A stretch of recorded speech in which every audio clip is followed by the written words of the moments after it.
Assalamualaikum warahmatullahi wabarakatuh. Selamat datang dalam video presentasi saya yang berjudul XOR biner dalam menggunakan bahasa Pascal.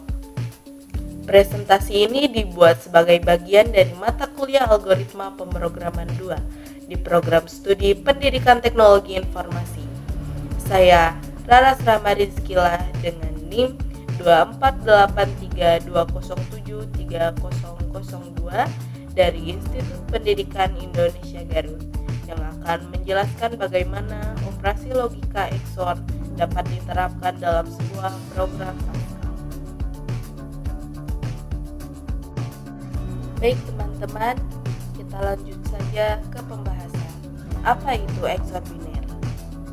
XOR atau Exclusive OR dalam operasi logika biner yang menghasilkan angka 1 jika 2 bit berbeda dan menghasilkan 0 jika keduanya sama.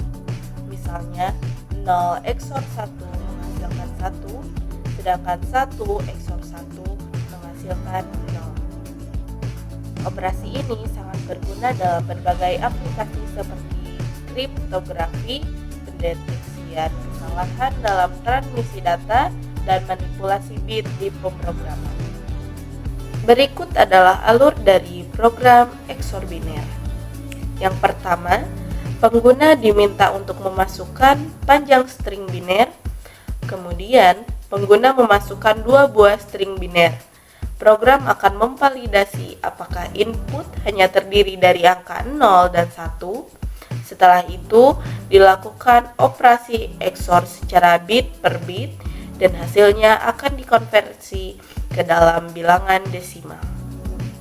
Di bagian awal program, kita mendeklarasikan variabel yang diperlukan seperti panjang string, hasil desimal, dan 2 string biner.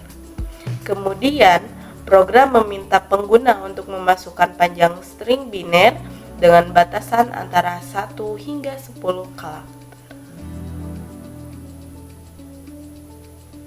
Berikut kita ke pembahasan program XOR biner. Di bagian awal program, kita mendeklarasikan variabel yang diperlukan seperti panjang string, hasil desimal, dan 2 string biner. Kemudian, program meminta pengguna untuk memasukkan panjang string biner dengan batasan antara 1 hingga 10 karakter.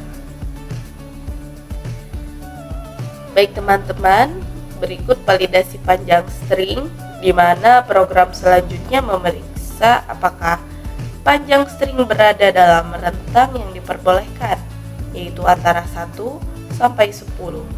Jika tidak sesuai, program akan langsung dihentikan dengan menampilkan kesalahan. Jadi, setelah panjang string diterima, program akan meminta 2 input string biner dari pengguna, yaitu string X dan string Y, yang panjangnya harus sesuai dengan nilai N sebelumnya. Jadi teman-teman, untuk memastikan panjang X dan Y supaya sesuai, maka program kemudian mengecek apakah panjang dari kedua string input benar-benar sesuai dengan N. Jika tidak, maka akan muncul pesan kesalahan dan program akan berhenti. Jadi teman-teman, memvalidasi karakter hanya 0 dan 1. Dikarenakan selain panjang, karakter dari setiap string juga harus divalidasi. Program akan memastikan bahwa setiap karakter dari input hanya terdiri dari angka 0 atau 1.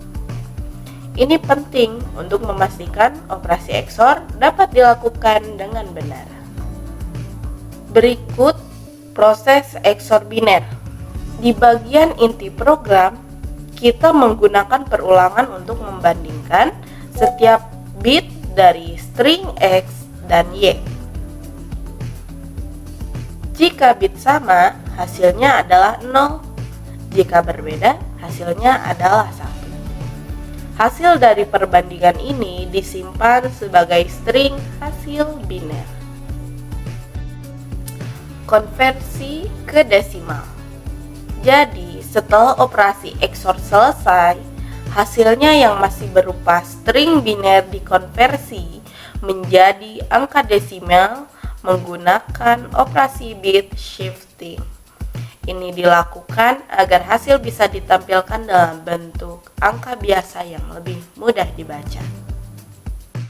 Berikut adalah akhir dari program, yaitu output hasil, yang dimana program menampilkan hasil XOR dalam bentuk string biner dan juga hasil desimalnya.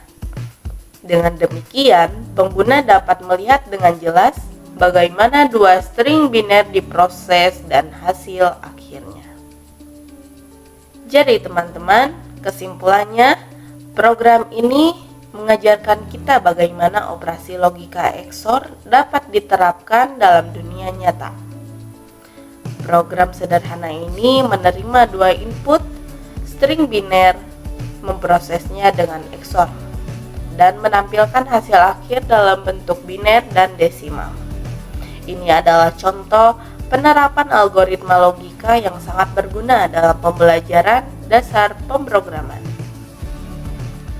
Baik teman-teman, semoga dari video presentasi saya dapat berguna untuk kita semua. Saya akhiri video ini dengan mengucapkan Assalamualaikum warahmatullahi wabarakatuh.